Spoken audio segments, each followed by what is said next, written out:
Hi everyone, कैसे हैं आप लोग। आई होप के सब ठीक होंगे। तो जेकेएसएसबी की तरफ से एक नोटिफिकेशन आया है जो फॉर्म जो एप्लीकेशन फॉर्म लग रहे थे मेडिकल एजुकेशन डिपार्टमेंट के एडवर्टाइजमेंट नंबर जो है 1/2026 के रिलेटेड, तो वो डेट एक्सटेंड कर दी है।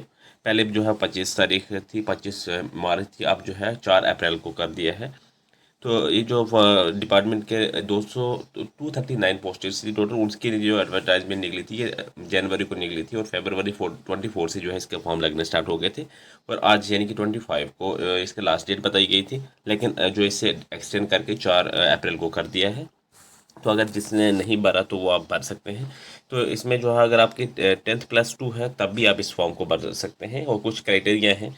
अगर आपने 12th में जो है फिजिक्स केमिस्ट्री बायो ऐसे कुछ रखा है तभी आप उन भर सकते हैं, और कुछ ऐसी है जो सिर्फ आपकी मिनिमम 10th है और मैक्सिमम आपकी 12th क्वालिफिकेशन है। वो डिटेल में आपको मैं चलो बता देता हूँ। ये जो है 4/4/2026 तक इसको डेट एक्सटेंड कर दी गई है। 25/3 थी पहले, उसके बाद जो है ये एक्सटेंड कर दिया। मैं आपको बता देता हूँ चलो कि कौन कौन सी जो है जो जो कैंडिडेट जो है इससे अप्लाई कर सकते हैं, कौन सी ऐसी पोस्टें हैं जो इनके लिए अप्लाई कर सकते हैं, वो मैं आपको बता देता हूँ। और बाकी अगर आपको फॉरेस्ट प्रोटेक्शन फोर्स के लिए अगर आप फॉर्म भरे हुए थे आपने ऑलरेडी, तो आपका एग्ज़ाम जो है एज रूटीन ही, वो भी जेकेएसएसबी ने नोटिफिकेशन एक निकाला है, उसमें भी बताया है कि आपका जो 29 मार्च को होने वाला है वो एज रूटीन ही होगा, एज शेड्यूल ही होगा, वो उसमें कोई चेंजिंग नहीं है। तो अगर आप दूर दराज एरिया में हैं तो आप अपने सेंटर तक जो है वो पहले पहुंच जाएं।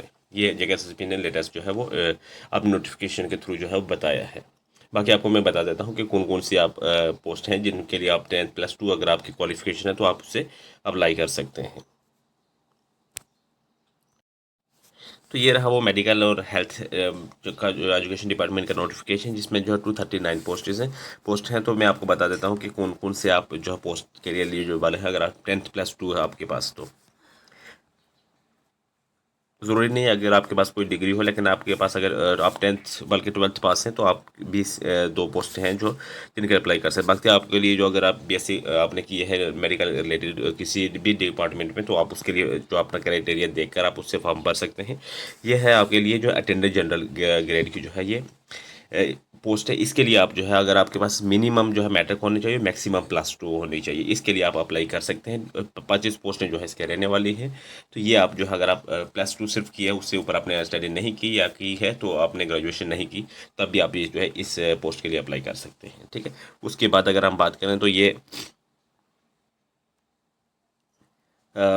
बार्बर की अगर आप मैट्रिक किए उसके बाद अगर प्रोफेशनल नॉलेज ट्रेड के रिलेटेड अगर आपके पास है तो उसके भी 2 पोस्ट हैं, वो उसके लिए भी आप कर सकते हैं। लेकिन ये जो लास्ट वाली नर्सिंग एड के लिए है, नर्सिंग की अगर आपने 10th+2 की है, अगर आपके पास कोई भी डिग्री या डिप्लोमा नहीं है तब भी आप इसे भर सकते हैं। सिर्फ आपकी +2 होनी चाहिए। उसमें क्वालिफिकेशन क्या है कि आपकी साइंस होनी चाहिए, फिजिक्स केमिस्ट्री और बायो होनी चाहिए, तो आप इसके लिए एलिजिबल हैं। 59 पोस्ट हैं। तो ये आप मैक्सिमम जो है स्टूडेंट्स की मेडिकल है, तो आप इससे जो है भर सकते हैं। ये फॉर्म आपके लिए है जिसमें पोस्ट है 59। ठीक है। तो आप बाकी अपने हिसाब से पूरा नोटिफिकेशन, अगर आपने नोटिफिकेशन नहीं देखा तो मैं आपको टेलीग्राम पे बता दूंगा या सेंड कर दूंगा, वहाँ से आप देख सकते हैं।